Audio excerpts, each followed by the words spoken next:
Dans notre société, le plastique est omniprésent. Ce matériau qu'on croise au quotidien sert presque à tout. Cependant, il pollue si on ne le jette pas ou on ne le recycle pas. Les jeunes du centre social Louis Braille de Saint-Priest se sont posé la question: que faire pour lutter contre la pollution générée par le plastique? Regarde nos photos de vacances du séjour à Port-de-Bouc. Oh là, mais tu as vu tous ces déchets sur la plage?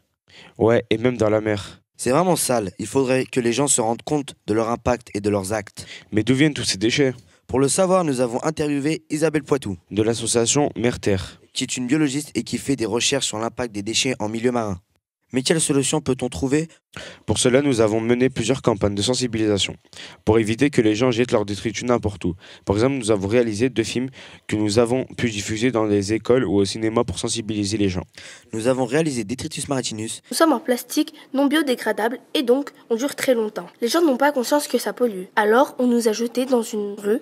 On est tombé dans les égouts et ensuite en rivière. D'autres sont allés jusqu'à la mer. Et le Job Continent est un court-métrage réalisé en 2016. Piégé, dégradé dans une île de déchets, emprisonné 1000 ans au milieu des océans. Oui, c'est l'enfer de tous les déchets. Le 7e continent. Puis nous avons également fait une BD. Pendant notre séjour à Port-de-Bouc, nous avons pu interroger des touristes sur l'initiative qu'ils prennent pour ne pas laisser les déchets dans la nature. Pour la réduction des déchets, les solutions ne proviennent pas seulement de nous, mais également des associations, des collectivités et des entreprises. Les organisations installent des lieux permettant d'effectuer des actions de recyclage. Donc, par exemple, un bac de recyclage a été construit près d'un centre commercial.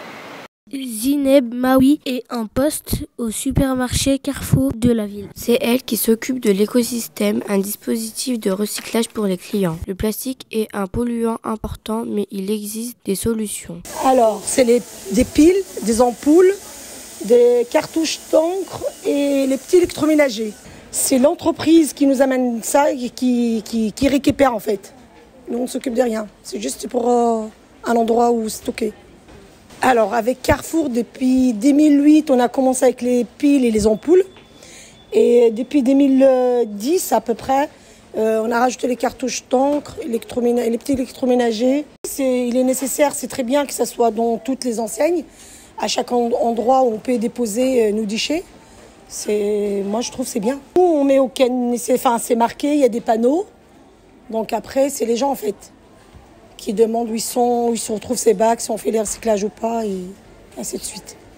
François Zenet travaille à la mairie de Saint-Priest. Il est chargé de mission de développement durable Agenda 21 pour la ville. Au niveau de la ville, il y a une politique de développement durable depuis plusieurs années.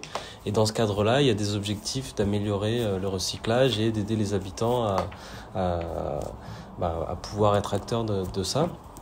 Donc il y a différentes choses. Déjà, en interne, c'est important que la ville montre l'exemple en fait avec ses propres déchets. Donc on a mis en place toutes des filières de recyclage pour tous les métiers. Ensuite, on essaye de relayer beaucoup les informations auprès de la population. Donc déjà auprès des écoles. Donc là on a mis en place le tri et le recyclage dans les écoles. Et on essaye par des événements de transmettre les bonnes informations à la population. Différents événements, notamment le nettoyage de printemps. Il y a un vrai enjeu à ce qu'on fasse tous moins de déchets. Donc c'est important du coup de se poser des questions sur comment on consomme et puis essayer de faire changer nos habitudes et puis aller vers des produits qui émettent moins de déchets, quoi. Mais du coup, c'est important de commencer par ça, je pense.